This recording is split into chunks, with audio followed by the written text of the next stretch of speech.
আয়ুষ্মান, আজি আমাৰ পৰম সৌভাগ্য। আমাৰ গৃহে আপোনাৰ বৰদলা পাই নথৈ আনন্দিত।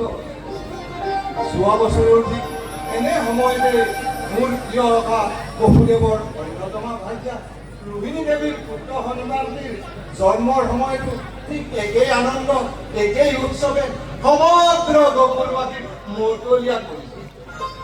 ঈশ্বৰৰ অনুগ্ৰহত যশোদা দেৱীয়ে এটি অভূতপূৰ্ব পুত্ৰৰত্ন লাভ কৰি নন্দপুৰীৰ জয়শ্ৰী বৰ্ধন কৰিছে। আপুনি আশীৰ্বাদ কৰক যাতে বাচাহত দীৰ্ঘজীৱী হয়। তোমাৰ পুত্ৰ আশীৰ্বাদ কৰিব পৰা শক্তি আমাৰ নাই নন্দৰাজ। তেওঁ নিজেই কল্যাণ, তেওঁ কেতিয়াও অকল্যাণ হ'ব নোৱাৰে।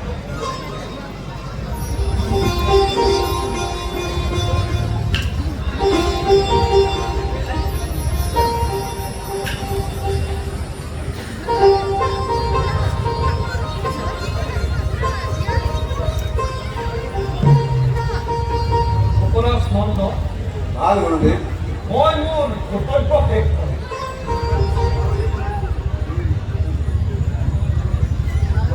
ভাবি চিন্তি বহুবাৰ গণনা কৰি চালো। শুনা, গণনাত কি পালো মই?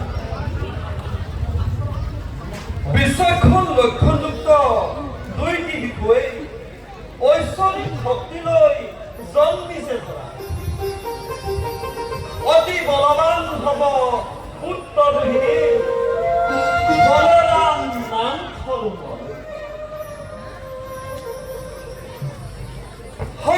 কেবে কৃষ্ণ কনিষ্ঠ ৰূপে গুণে জগতত হব শ্ৰেষ্ঠ। নন্দৰাজ, লোৱা এই সোঁৱৰণি।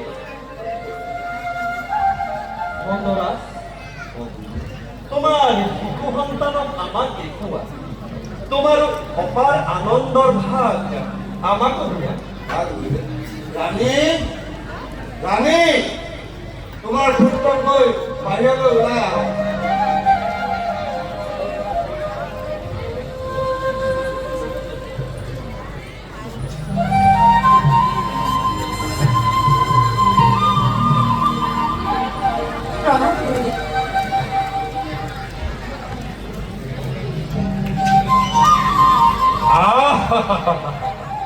কি হে বিশ্ববিমোহন আশীৰ্বাদ কৰিব গুৰুদেৱ, মোৰ বাচাখন চাগে দীৰ্ঘজীৱী হয়। জয় নন্দনলাল শ্ৰীকৃষ্ণ, জয় নন্দনলাল শ্ৰীকৃষ্ণ, জয় নন্দনলাল শ্ৰীকৃষ্ণ। গুৰুদেৱ, যথাসাধ্যে আয়োজন কৰা আতিথ্য গ্ৰহণ কৰি আমাক কৃতাৰ্থ কৰক। আতিথ্য পিছতো গ্ৰহণ কৰিব পাৰিব। নন্দৰাজ, এইফালে আহোঁ। ৰাণী, তুমি এতিয়া যোৱা।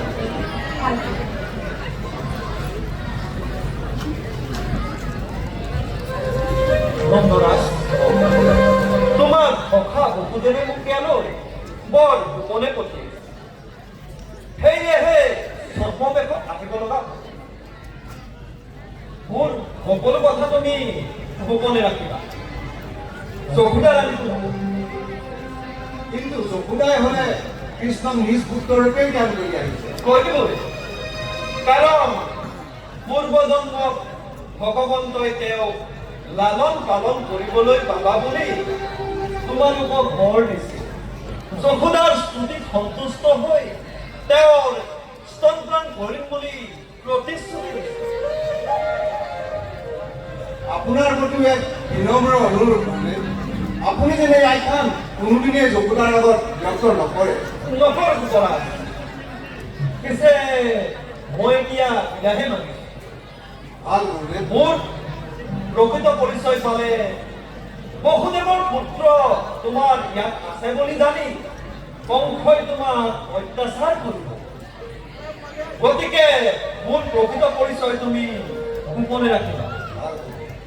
মই আহিলো।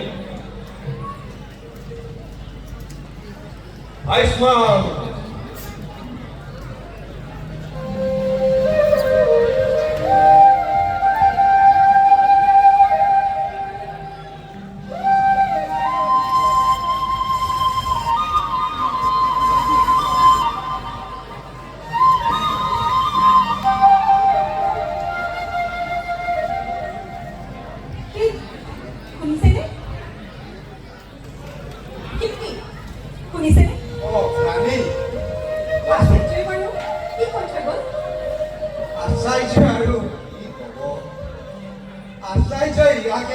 যে এই বুঢ়া বয়সত চকুদাটোকে ল'ৰাৰ মুখ দেখিবলৈ পায় তাত একেবাৰে তৰদিয়েই নাই এনেই বুঢ়ী নাচনি তাতে আকৌ নাতিনীয়েকৰ বিয়া কি কয়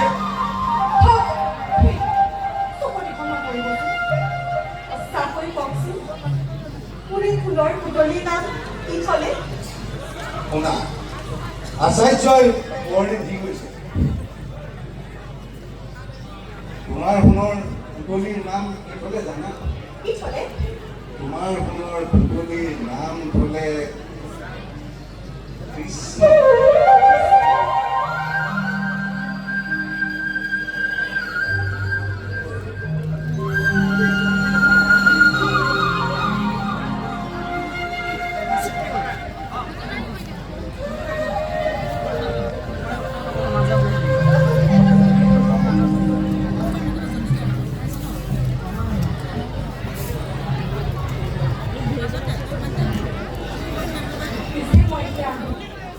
ভিতৰত বাচ্চাসকলক চাবলৈ অহা তিৰোতাই জুম পাতিছে ৰাণী প্ৰত্যেককে জা জলপান খুৱাই একোখনকৈ বস্ত্ৰ নিচাৰে প্ৰদান কৰিবা আৰু লগতে এই কথাষাৰ তুমি ৰোহিণী বাইদেউকো ক'বা বুজিছা নহয়